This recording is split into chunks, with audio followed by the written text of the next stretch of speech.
பிரியாணி வச்சு சூப்பர் டேஸ்டியான ஈஸியான ஒரு ஆப்பம் ரெடி பண்ணலாம். இதுக்கு பேரு பராசாப்பம். இது நாகூர்லலாம் ரொம்ப ஃபேமஸ் சொல்லுவாங்க. எனக்கு தெரியாது, எங்க மாமியார் சொல்லி கொடுத்த ரெசிபி இது. சாப்பிடுறதுக்கு உண்மையிலேயே அவ்ளோ டேஸ்டா, சாஃப்ட்டா ரொம்ப நல்லா இருக்கும். வாங்க எப்படி ரெடி பண்ணலாம்னு பார்க்கலாம். அஸ்ஸலாமு அலைக்கும். Happy good day. இது ரெடி பண்றதுக்கு சாப்பாட்டு அரிசி நந்தி கோல்ட் அரிசி எடுத்திருக்கேன். இதுல நான் அரைப்படி அளவு எடுத்திருக்கேன். பச்சரிசி எடுக்காதீங்க, புழுங்கல் அரிசி எடுத்துக்கோங்க. நீங்க தினமும் எந்த அரிசி சாப்பிடுறீங்களோ அந்த அரிசியை எடுத்துக்கோங்க.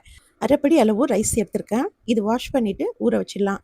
எந்த கப்பால ரைஸ் எடுத்தோமோ அதே கப்பால பிரியாணி 1.5 கப் அளவு எடுத்துக்கோங்க. எடுத்து தனியா ஒரு பவுல்ல சேர்த்துக்கோங்க. சேர்த்துட்டு இதுல தண்ணி சேர்த்து ஊற வச்சிடலாம். பிரியாணியில சேர்க்கிற தண்ணியில தான் நம்ம மாவை அரைக்க போறோம். அதனால நீங்க எந்த தண்ணியால மாவு அரைப்பீங்களோ அந்த தண்ணி சேர்த்துக்கோங்க. ரைஸ் நல்லா ஊறின அப்புறம் இப்போ ரைஸ்ல இருக்கிற தண்ணி ஃபில்டர் பண்ணிட்டு பிரியாணியோட சேர்த்துக்கோங்க. சேர்த்து மிக்ஸ் பண்ணி மிக்சியில கொஞ்சம் கொஞ்சம் தண்ணி சேர்த்து ஃபைன் பேஸ்டா அரைச்சி எடுத்துக்கோங்க. அரைச்ச பேட்டர் பவுலுக்கு மாத்திக்கலாம்.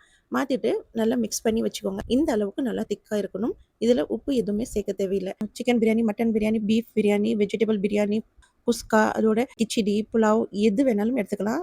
எந்த ரைஸ் சமைச்சாலும் இந்த மெஷர்மெண்ட்ல ட்ரை பண்ணி பாருங்க, ரொம்ப நல்லா இருக்கும். இந்த பேட்டர் நல்லா மிக்ஸ் பண்ணி மூடி போட்டு வச்சிடுங்க. ஒரு 2 மணி நேரத்துக்கு அப்புறம் நீங்க இது குக் பண்ணலாம். இல்ல எனக்கு வேண்டாம் நாளைக்கு சாப்பிடணும்னா ஃப்ரிட்ஜ்ல எடுத்து வச்சிடுங்க. வச்சுட்டு உங்களுக்கு எப்போ தேவையோ இந்த மசாலாலாம் சேர்த்து அரைச்சி மிக்ஸ் பண்ணி ஸ்க்ரீன்ல கட்டுற மாதிரி ரெடி பண்ணி சாப்பிட்டு பாருங்க.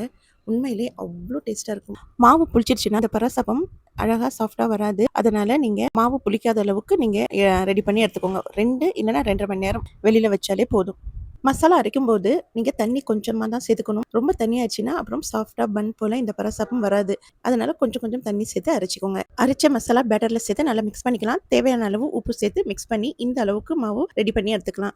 இப்போ ஒரு கடாயில ஒரு ஸ்பூன் அளவு ஆயில் சேர்த்துக்கோங்க. நல்லா ஆயில் ஹீட் ஆனதும் ஒரு கரண்டி அளவு மாவு இதுல சேர்த்துக்கலாம். சேர்த்துட்டு மூடி போட்டு ஒன் சைடு குக் பண்ணுங்க. இப்போ ஒன் சைடு நல்லா குக் ஆனதும் திருப்பி போட்டு 2 சைடும் குக் பண்ணி எடுத்தா சூப்பர் டேஸ்டியான சாஃப்டான பராசப்பம் சூப்பரான டேஸ்ட்ல ரெடி. இந்த பராசப்பம்க்கு சூப்பர் காம்பினேஷன் கிரேவி சிக்கன் கிரேவியோட சாப்பிடுறதுக்கு ரொம்ப நல்லா இருக்கும். அப்படி இல்லைன்னா எக் கிரேவி இல்லைன்னா ஃபிஷ் கிரேவி மீன் குழம்போட வச்சு சாப்பிட உண்மையிலே அவ்வளோ டேஸ்டா இருக்கும். ட்ரை பண்ணி பாருங்க. இந்த வீடியோ எப்படி இருக்குன்னு சொல்லி கமெண்ட் செக்ஷன்ல கமெண்ட் பண்ணுங்க. ரெசிபி ட்ரை பண்ணி பாருங்க.